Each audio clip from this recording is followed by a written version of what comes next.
வணக்கம். TSTS companies discussion, question answers discussion. Okay, information. Japan என்ன தகவல் அப்படின்னா, நன்றி. ஓகே, ஏங்க தலைவரை நீங்கள் அதிகமாக நன்றி சொல்கிறீங்க அப்படின்னா, இனிய உளவாக இன்னாத குரல் கனி இருப்ப காய் கவர்ந்தற்றுன்னு ஒரு திருக்குறள் இருக்குது. அதாவது நல்ல விஷயத்தை நம்ம சொல்கிறப்ப திரும்ப நமக்கு நிறைய நல்ல விஷயம் நடக்கும் அப்படின்றது தான் கான்செப்ட்.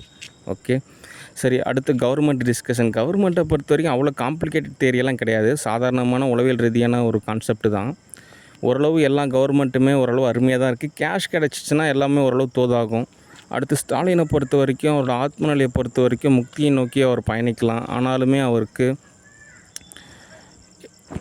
வீடு இருக்குது, காசு இருக்குது, ஃபேமிலி இருக்குது, எல்லாமே தோதானாலுமே ஒரு 5 வருஷம் முதலமைச்சராக இருந்தாலுமே அவருக்கு இன்னும் நிர்வாகவியல் அப்படின்ற ஒரு பற்று இருக்குது. அதுக்கு பதிலாக அவர் எவ்வளோ கேஷ் வேணும் அப்படின்னாலும் வாங்கிக்கலாம். ரிலாக்ஸான ஒரு லைஃப் ஸ்டைல் அமைச்சிக்கலாம். ஸ்டூடியோவில் நிறையா வேலை இருக்குது. அப்படின்றப்போ ஒரு தோதான நபராக இருப்பார். அது இல்லாமல் சரித்திரத்தில் ஒரு பேர் இருக்கும்.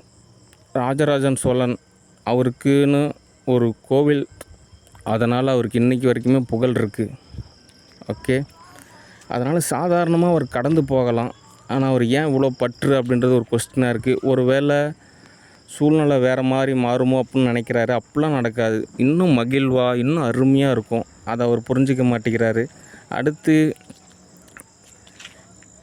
அனைத்து இந்திய அண்ணா திராவிட முன்னேற்றக் கழகம் அமைகிறப்போ நிறையா வேலை வாய்ப்பு கிடைக்கும். நிறையா விஷயம் தோதாகும். அதை நான் ஆல்ரெடி சொல்லியிருக்கேன்.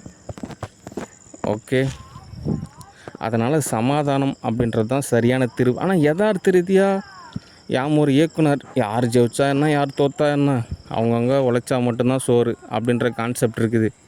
அதனால் முருகனுடைய கான்செப்டில் தான் ஓரளவு தோது பார்க்க வேண்டிய ஒரு நிலைமை இருக்குது.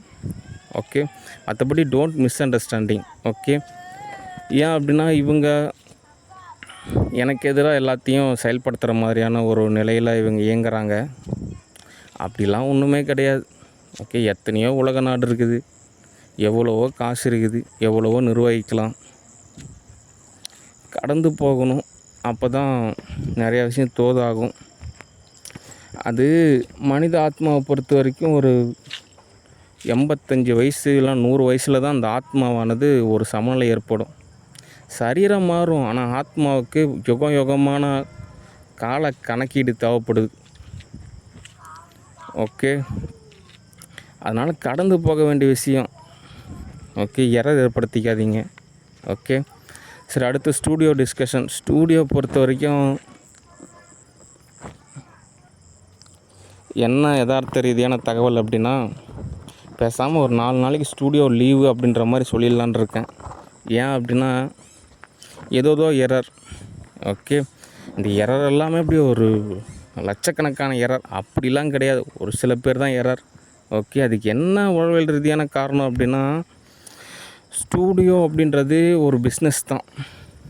ஓகே, இவங்கள பொறுத்த வரைக்கும் என்னை ஏன் மூவியில் புக் பண்ணல, என்னை ஏன் கூப்பிடல அப்படின்னு நினைக்கிறாங்க. ஆனால் ஒரு விஷயத்தை இவங்க புரிஞ்சிக்கவே மாட்டேங்கிறாங்க. என்ன அப்படின்னா, இவங்க ஒரு சௌகரியமான ஒரு வீட்டில் எல்லாம் வசதியோடு இருக்காங்க. நான் நடு ரோட்டில் தான் நின்றுட்டுருக்கேன். அப்படி இருந்தாலுமே எனக்கு மூவி புக் பண்ணுங்க, அப்படி பண்ணுங்கன்னு நினைக்கிறாங்களே தவிர, ஏதோ ஒரு செலவுக்காவது காசு கொடுக்கலான்னு நினைக்க மாட்டேங்கிறாங்க. லட்சக்கணக்கில் வேணாம், ஒரு 1000, 10,000, ஒரு 30,000, 40,000, 50,000 கூட காசு தரத்துக்கு யோசிக்கிறாங்க. அப்படின்றப்போ எப்படி புக் பண்ணுறது? அடுத்து யதார்த்த ரீதியாக யாம் ஒரு இயக்குனர்னால ஒரு மூவி படப்பிடிப்பு எடுக்கணும்னு தான் நினைக்கிறேனே தவிர, நான் ஹீரோவாக நடிக்கணும் அப்படிலாம் நினைக்கிறதே கிடையாது. ஓகே, என்னோடய நிலையில் எப்பயுமே நான் ஒரு இயக்குனர் அப்படின்ற ஒரு கான்செப்ட் தான் இருக்கே தவிர, அந்த படத்தில் நான் ஒரு ஹீரோ அப்படின்ற கான்செப்டில் எனக்கு தோதாக மாட்டேங்குது. ஆனாலும் யதார்த்த ரீதியாக, உளவியல் ரீதியாக, எர்த் லெவலையும் யூனிவர்சல் லெவலையும் என்ன தான் நடிக்க சொல்கிறாங்க.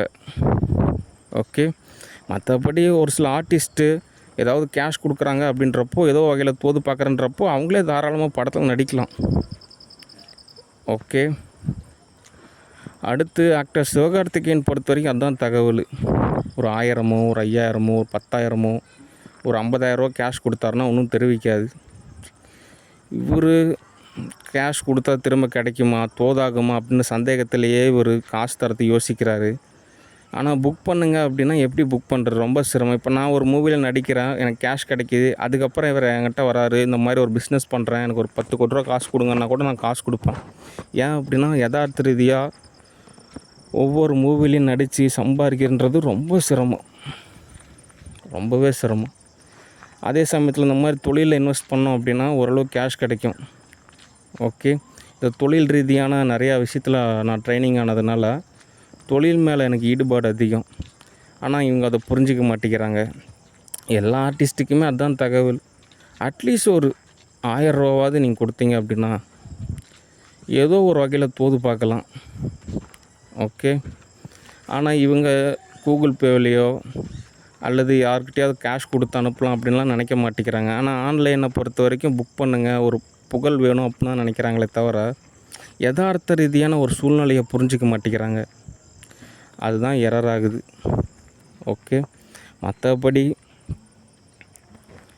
ஒரு சில டைரக்டர்ஸ் எல்லாம் அவங்களுடைய எதிர்கால நிகழ்வை நினைக்கிறதுனால நீங்களே நடிங்க சார், நாங்கள் ஏற்கிறோம், எங்களுக்கு கொடுக்குற காசை கொடுங்க, அவ்வளோ வேணும் இவ்வளோ வேணும் அப்படிலாம் இல்லை, ஒவ்வொரு படத்துக்கும் நாங்கள் அட்ஜஸ்ட் பண்ணிக்கிறோம், நீங்கள் எவ்வளோ கேஷ் கொடுத்தாலும் பரவாயில்ல, அட்லீஸ்ட் ஒரு 10 லட்சமாக இருந்தாலும் பரவாயில்ல, அட்லீஸ்ட் ஒரு 5 லட்சம் இருந்தால் கூட போதுங்க, நாங்கள் உங்களுக்காக ஏற்கிறோம் அப்படின்ற அளவுக்கு அவங்க இருக்காங்க. அதனால தான் அவ்வளோ டைரக்டர்ஸ் நம்ம புக் பண்ணுறோம்.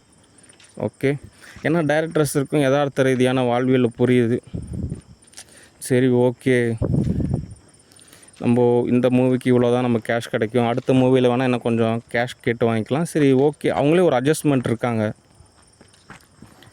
ஓகே, அடுத்து ஒரு சில ஆக்ட்ரஸை பொறுத்த வரைக்கும் அதே ஸ்டேட்டஸ் தான். அவங்கள பொறுத்த வரைக்கும் ஏசி ரூமு, நல்ல ஒரு வசதியான வீடு, எல்லா வசதியுமே பூர்த்தியாக இருக்கும். ஆனால் அவங்களோட அவங்க ஆத்மாவை அவங்களே வருத்திக்குவாங்க. சில ஆத்மா தனக்கு தானே துன்பத்தை ஏற்படுத்திக்குவாங்களாம். சாதாரணமாக சால்வ் பண்ணலாம். ஏதோ ஒரு 30,000 40,000 50,000 கேஷ் கொடுத்தாங்க அப்படின்னா அந்த கேஷை திரும்ப வாங்கிக்கலாம். அவங்களுக்கு தகுந்த மாதிரி மூவி புக் செய்யப்படும். ஓகே, ஆன்லைன் தானே, அதில் என்ன செலவாக ஆக போகுது, சாதாரணமாக நீங்கள் மூவி புக் பண்ணலாமே நினைக்கிறாங்கன்னா அப்படி கிடையாது. ஒவ்வொரு மூவிக்குமே யதார்த்த ரீதியாக நீங்கள் கரெக்டாக அக்கௌண்ட்ஸ் படிச்சிருந்தீங்க அப்படின்னா 1 ட்ரில்லியனாவது செலவு பண்ணுற மாதிரி சூழ்நிலை இருக்கும். ஓகே, ஒரு சில நாடுகளுக்கு படப்பிடிப்பு போகிறப்போ அந்த நாட்டோட கவர்மெண்ட்டுக்கு நம்ம டெபாசிட் ரெசிப்டாக கேஷ் கொடுக்கணும். ஒவ்வொரு கேஷுக்குமே அது தகுந்த மாதிரியான வினை இருக்குது. ஓகே, அது எல்லாத்தையும் நான் சமநிலைப்படுத்தணும். அப்படின்றப்போ ஒவ்வொரு மூவியுமே எனக்கு பெரிய லாபமெல்லாம் ஒன்றும் கிடையாது. சம்பாதிக்கிற கேஷை நான் தான் செலவு பண்ணுறேன்.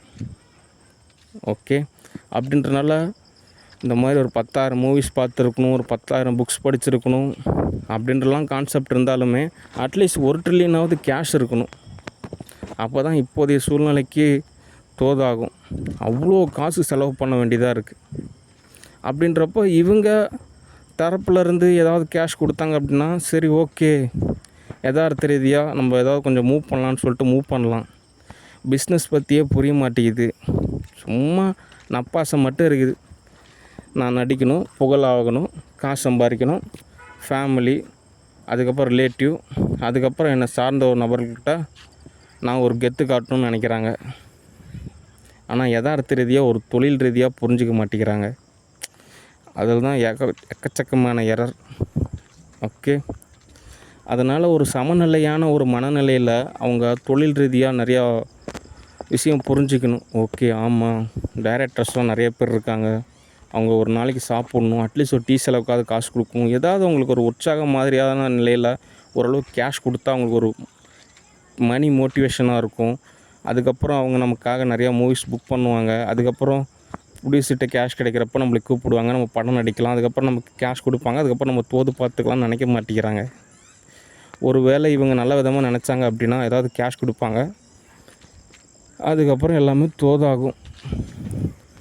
ஓகே, அடுத்து